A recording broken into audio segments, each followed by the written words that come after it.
Pessoal, vamos para o nosso bloco 5, tá? O assunto perempção. No nosso bloco 6º, né, falaremos sobre a resposta à acusação e os memoriais. Nesse bloco aqui, sobre a perempção. Então, bloco 5, perempção. Pessoal, a perempção é uma das causas que extinguem a punibilidade, tá? Então, a perempção é uma das causas que extinguem a punibilidade, tá? Artigo 107, inciso 4 do Código Penal, tá? A perempção está no inciso 4 do Código Penal, ou seja, né, junto com a prescrição e a decadência, tá? Então, o artigo 107 do Código Penal é um artigo exemplificativo. O que eu quero dizer com isso? Que existem outras causas que também ensejam a perempção, que também ensejam a extinção da punibilidade, tá certo, pessoal? Então pessoal, as mais importantes para a OAB estão no inciso 4, que é decadência, perempção e a prescrição. Falaremos delas todas e nessa aula principalmente da perempção. O que é a perempção, pessoal? Perempção está ali no artigo 107, inciso 4 do Código Penal e também, pessoal, no artigo 60 do Código de Processo Penal, tá? Pessoal, importantíssimo aí, pessoal, que vocês entendam que a perempção, ela só ocorre na ação penal privada, tá? Na ação penal privada exclusiva e personalíssima, tá? Ação penal privada exclusiva e personalíssima. Ela não ocorre na ação penal privada subsidiária da pública. Gravaram isso? Perempção não ocorre na ação penal privada subsidiária da pública, tá bom? Pessoal, importante também, pessoal, que vocês entendam que a perempção é a perda do direito de prosseguir na ação penal privada em razão da desídia do querelante. O querelante deixou de cuidar da ação penal, tá bom? Pessoal, as causas que ensejam a perempção estão aí no artigo 60 do Código de Processo Penal. Vou dar alguns exemplos para vocês. Deixar de pedir a condenação nas alegações finais ou memoriais. E também, pessoal, deixar de dar andamento por mais de 30 dias, deixar de dar andamento por mais de 30 dias no processo. Tudo isso enseja o quê? A perempção. Pessoal, por que a perempção não ocorre na ação penal privada subsidiária da pública? Por quê, pessoal? Porque o MP estará figurando como fiscal da lei. São crimes de interesse público, tá ok? Então, o MP estará lá como fiscal da lei. Qualquer desídia do querelante, o MP vem e retoma a ação. Maravilha, gente? É fácil, fácil, fácil. E costuma cair bastante como questão, já caiu como tese, tá? Então, acompanhem aqui comigo o material, pessoal. A perempção é a perda do direito de prosseguir na ação penal privada exclusiva e personalíssima em razão da desídia do querelante. O querelante deixou de cuidar da ação. Ela não ocorre na ação penal privada subsidiária da pública, porque o MP, que estará figurando como fiscal da lei, retomará a ação. Então, prestem atenção aqui, ó, pessoal. Olha só. Na ação penal pública, vigora o quê? O princípio da obrigatoriedade. O MP precisa ingressar com a ação. Ele é obrigado a ingressar com a ação desde que ele analise. Olha, tem autoria, tem materialidade, tem os elementos para ingressar com a ação, ele tem que ingressar com a ação. Já na ação penal privada, né, vigora o quê? A oportunidade ou conveniência. Então, já que a parte resolveu ingressar com a ação, ela tem que cuidar da ação. Deixou de cuidar da ação, o que acontece? Enseja uma perempção, uma extinção da punibilidade pela perempção, tá bom? Pessoal, é muito importante prestar atenção nisso, tá? Porque Às vezes uma questão você pode acabar recaindo em erro. Quer ver só? Vamos lá. As causas que ensejam a perempção estão no artigo 60 do Código de Processo Penal e são: quando o querelante deixar de promover o andamento do processo durante 30 dias seguidos, quando falecendo o querelante ou sobrevindo sua incapacidade, não comparecer em juízo para prosseguir no processo dentro do prazo de 60 dias, qualquer das pessoas a quem couber fazê-lo, ressalvando o direito de preferência enumerado no artigo 36 do Código de Processo Penal. Também, quando o querelante deixar de comparecer sem motivo justificável a qualquer ato do processo a que deva estar presente ou deixar de formular o pedido de condenação nas alegações finais, e quando, sendo o querelante pessoa jurídica, essa se extinguir sem deixar sucessor. Pessoal, presta atenção aqui. O que acontece? Extinção da punibilidade pela perempção ocorre na ação penal privada subsidiária da pública. Não ocorre na ação penal privada subsidiária da pública porque são crimes de interesse público, então o MP retomará a ação. Professora, tem certeza? Porque, na verdade, ele deixou de ingressar com a ação no tempo ideal, aí a vítima, através de um advogado com procuração com poderes especiais, ingressou com a subsidiária da pública. Certeza, pessoal, mesmo o MP tendo, mesmo o MP que não ingressou no tempo certo com a ação penal privada, com a ação penal pública, e acabou ensejando aí a ação penal privada subsidiária da pública do artigo 5º, inciso 59 da Constituição, sem parágrafo 3º do Código Penal e 29 do Código de Processo Penal, estará ali tomando conta da ação. Qualquer desídia, qualquer desses fatos que eu enumerei aí para vocês, o MP retomará a ação, tá? Somente, então, a perempção só ocorre na ação penal privada exclusiva e personalíssima. Então, pessoal, importantíssimo vocês, na hora da prova, como eu falei para vocês, identificar que tipo de ação penal que é, né? Ação penal pública pode ser incondicionada, aquela que independe da vontade da vítima. Ação penal pública condicionada, condicionada que é a representação do ofendido e a requisição do ministro da Justiça. E a ação penal privada, quais são os tipos? A exclusiva, qual que é a exclusiva, pessoal? A exclusiva é aquela onde existe a transmissão da titularidade. Ela poderá ser proposta pelo ofendido ou seu representante legal e, na ausência destes, pelo seu CAD, nesta ordem de preferência: cônjuge, ascendente, descendente e irmão. Maravilha? Um exemplo desse tipo de ação: crime de injúria, ofender a dignidade e o decoro de alguém. Pessoal, ação penal privada personalíssima é aquela que não existe a transmissão da titularidade. Somente o ofendido, né, pode ingressar com a ação. Ele não poderá transmitir a titularidade, tá bom? Então, não existe essa transmissão da titularidade, tá? É somente a vítima, através de um advogado com procuração com poderes especiais, que poderá ingressar com a subsidiária da pública, com a ação penal privada personalíssima, artigo 236 do CPP. E a subsidiária da pública? Ela ocorre na inércia do MP, tá? Inércia ao pé da letra, tá?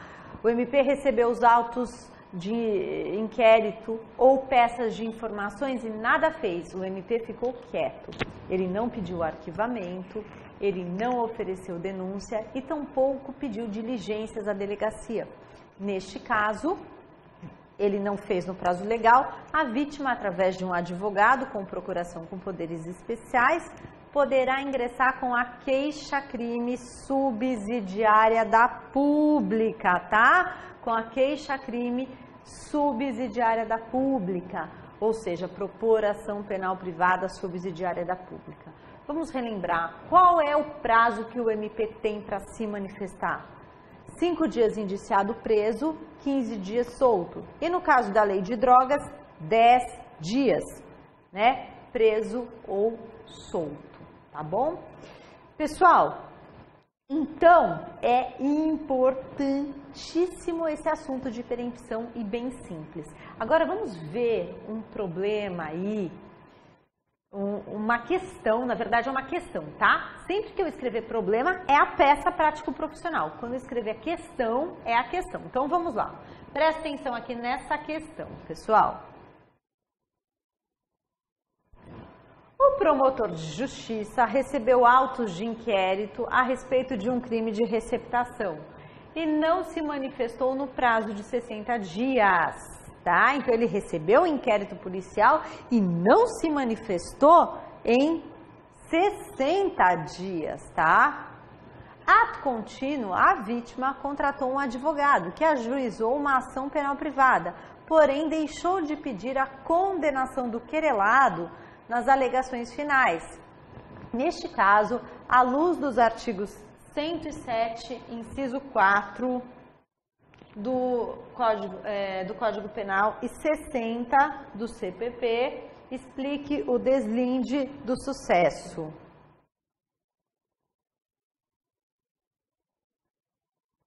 Tá certo?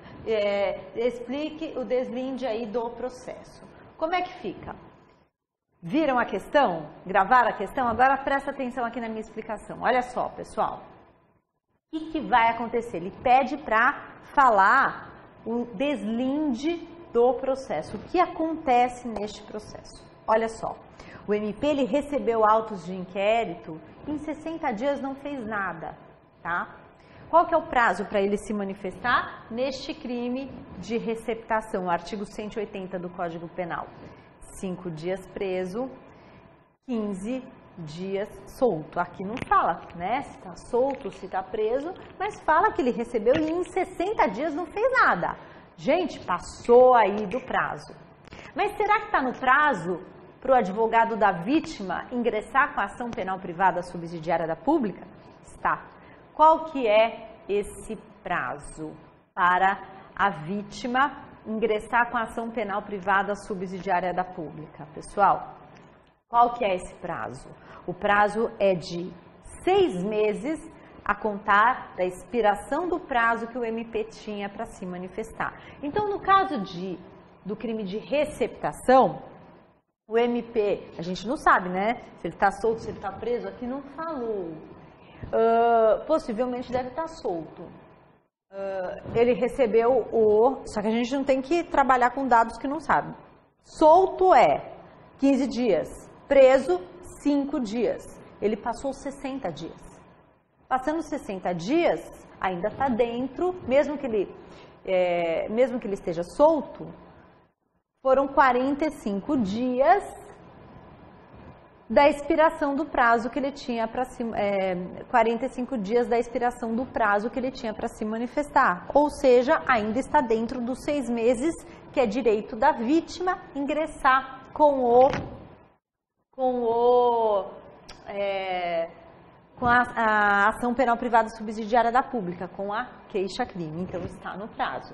Então, olha só, tá certinho. A vítima contratou um advogado que ajuizou uma ação penal privada. Porém, parece que tudo correu bem no processo, porque nada foi falado aqui.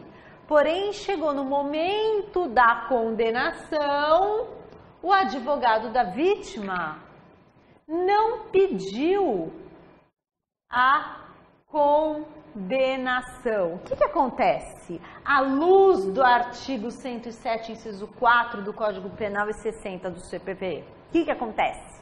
Vamos lá, pensem, pessoal. Muita gente lendo rapidinho aqui, fala que ocorre a perempção do 60 do CPP e 107, inciso 4 do Código Penal. Só que não ocorre. Essa que é a pegadinha. Eles tentam induzir vocês em erro, tá? Na verdade, não ocorre por quê? Porque é uma ação penal privada subsidiária da pública. Na ação penal privada subsidiária da pública, não ocorre a perempção. Tá bom, gente? Então, isso é muito, muito, muito importante. Então, o deslinde aí do processo, qual que é? É que, neste caso, à luz do artigo 107, inciso 4 do Código Penal e 60 do CPP, os quais, né, prevêem aí a perempção, a mesma não ocorrerá, porque trata-se de ação penal privada subsidiária da pública. E no caso de ação penal privada subsidiária da pública, o MP que estava ali figurando como fiscal da lei, retomará a ação. É essa a resposta. E posso falar, gente, muita gente que conhecia o assunto perempção, que conhecia a extinção da punibilidade e tal, acabou errando essa questão. Por quê? Porque caiu na pegadinha deles. Percebe a malícia, pessoal? Eles falam aqui, ó. Dá uma olhada aqui, ó, pessoal. Acompanhem comigo. A vítima contratou um advogado que ajuizou uma ação penal privada. Ação não fala qual ação que é, então você não pensa na subsidiária da pública. Aí, para completar, fala que ele deixou de pedir a condenação do querelado nas alegações finais. Neste caso, à luz do artigo 107, inciso 4, o que trata o 107, inciso 4? Trata da extinção da punibilidade, perempção. E o 60 que é específico da perempção. Então, eles estavam tentando o quê? Induzir vocês em erro e muita gente caiu. Por isso, pessoal, é muito importante, presta atenção aqui, é muito importante, tá? Que vocês treinem esse raciocínio, que vocês prestem muita atenção na hora de realizar a prova, tá bom? Isso é extremamente importante, tá? Pessoal, dê uma olhada aqui comigo, ó. Uma das teses de defesa mais importantes, né, para o exame de ordem é a extinção da punibilidade.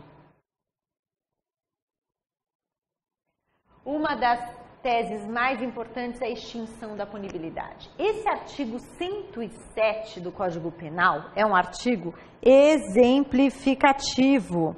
Ele não é exaustivo, tá? Ele é exemplificativo. Porém, esse inciso 4 do Código Penal, ele traz 3 tipos de extinção da punibilidade que são recorrentes aí no exame de ordem. Então, presta atenção aqui que eu vou explicar isso para vocês, pessoal.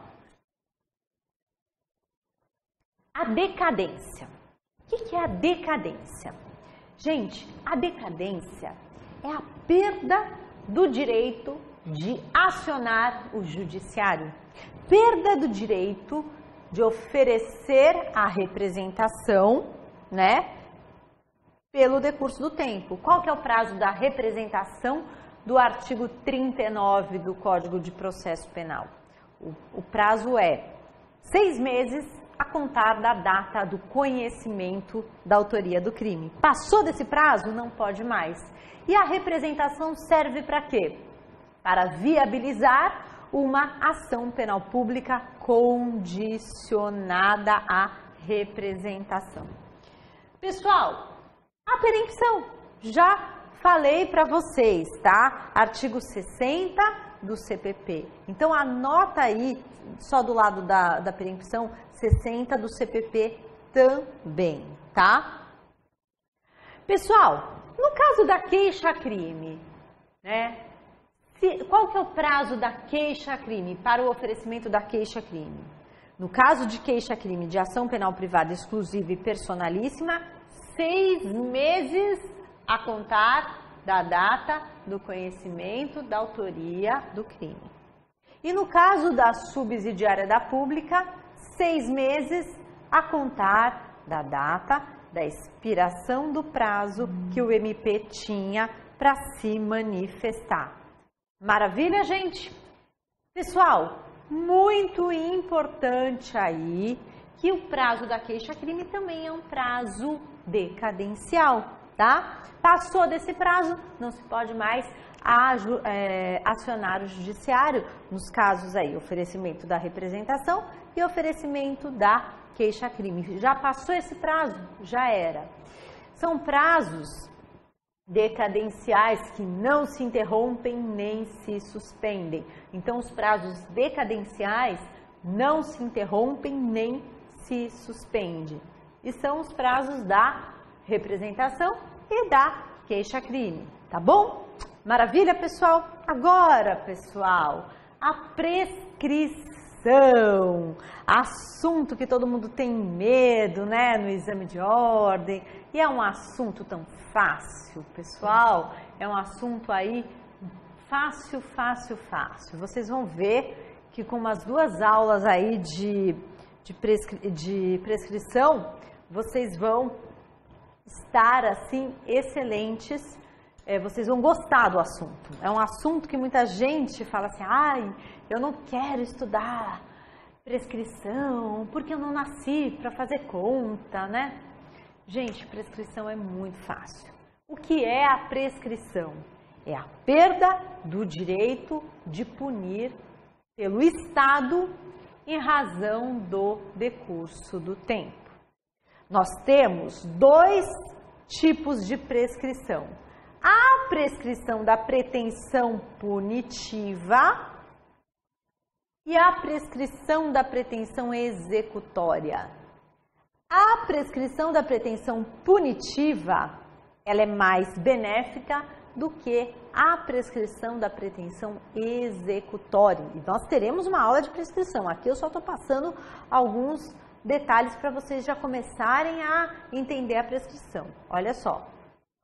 A prescrição da pretensão punitiva, que é a mais benéfica por quê? Porque afasta o nome do réu do rol dos culpados e a reincidência. Agora, a prescrição da pretensão executória não afasta os efeitos da condenação, inscrição do nome do réu no rol dos culpados e a reincidência, apenas o livra do cumprimento da pena. Maravilha, gente? Então vamos lá. Prescrição da pretensão punitiva, ela divide-se em propriamente dita. A propriamente dita é a única que regula-se pela pena máxima cominada abstratamente, aquela pena que está no código, tá? Aquela pena máxima cominada abstratamente, tá? Como é que funciona, pessoal? É o máximo da pena máxima cominada abstratamente, lançada na tabela do artigo 109, tá? Então, o máximo da pena máxima combinada abstratamente lançada na tabela do artigo 109, você verifica em quanto tempo prescreve, tá bom? É muito comum, pessoal, cair na UAB o artigo 115 do Código Penal, que diz que se ele for menor de 21 anos na data do fato ou maior de 70 na data da sentença, o prazo prescricional reduz. Tá? Então, o tempo para prescrever é este, que deve ser visto pela pena máxima combinada abstratamente, lançada na tabela do artigo 109. E se ele for menor de 21 na data do fato ou maior de 70 na data da sentença, reduz pela metade esse tempo. Contudo, a prescrição da pretensão punitiva, ela é a única que tem 2 limites temporais. Ou seja, o que são limites temporais? Oportunidades para ocorrer a prescrição. Então, vamos lá. O que seria? Data do fato, a denúncia ou queixa, é uma oportunidade. Não ocorreu a prescrição nesse tempo, durante esse lapso temporal, o que vai acontecer? Haverá uma nova oportunidade. Que nova oportunidade seria essa? Denúncia ou queixa até a sentença. Então, gente, a prescrição da pretensão punitiva propriamente dita faz parte do bloco mais benéfico, porque afasta os efeitos da condenação. E é a única, para vocês decorarem aí, gravarem na cabeça de vocês, tá? É a única que tem 2 limites temporais, ou seja, 2 oportunidades, 2 momentos para prescrever, e também é a única que regula-se pelo máximo da pena cominada abstratamente. As demais prescrições possuem o quê? Somente um lapso temporal, que é uma oportunidade para prescrever, e regulam-se pela pena imposta. Então, no problema tem que aparecer o quê? A pena imposta. Maravilha, gente?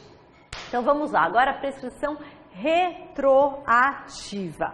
Prescrição retroativa regula-se pela pena imposta. Então, é a pena imposta pena imposta lançada na tabela do artigo 109 do Código Penal. Verifica-se em quanto tempo prescreve.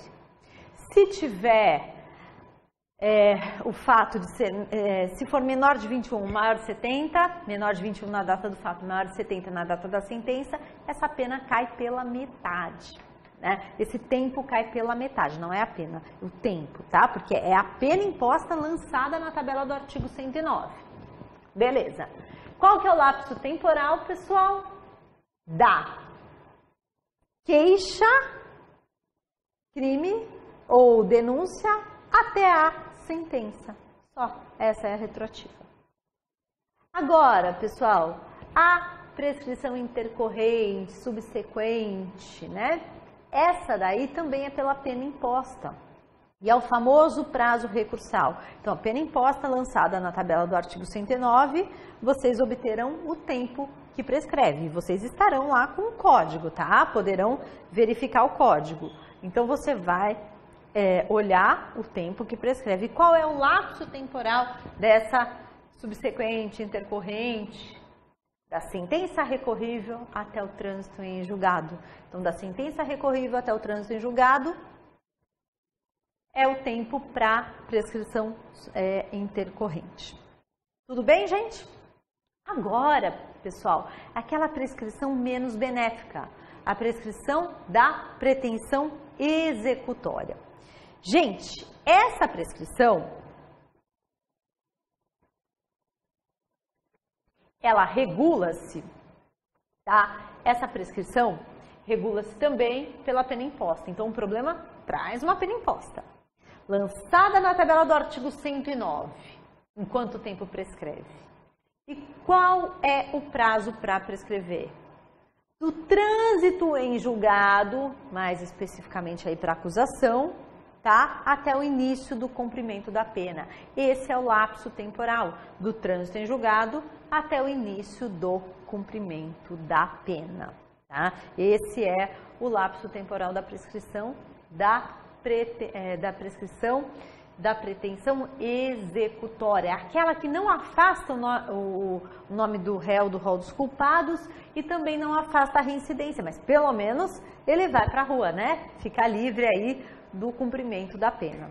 Gente, é muito fácil prescrição. Vocês já perceberam como é fácil? Tudo isso que eu falei, peguem a caneta, anotem. Isso te ajuda a assimilar a matéria e você não esquece mais. Tudo que você escreve muito, você não esquece. Quando eu prestei o exame de ordem, lá em 2001, né? Pessoal, eu escrevia 300 vezes o mesmo endereçamento. Pegava uma folha de almaço, escrevia para assimilar. Nunca mais eu esqueci, né? Então, aquele endereçamento do TJ, por exemplo, excelentíssimo senhor doutor desembargador, presidente do Egrégio Tribunal de Justiça, escrevia até decorar, tá bom? Pessoal, é importantíssimo a repetição e isso depende de vocês, tá? Então, pessoal, ainda veremos prescrição. Calma, né? Isso aqui foi só uma introdução à prescrição, tá? Então, eu vou ficar por aqui nesse bloco, tá? Nesse nosso bloco 5. Falamos aí de teses, extinção da punibilidade, perempção, prescrição e a decadência. São teses comuns aí, tanto nas questões como nas peças.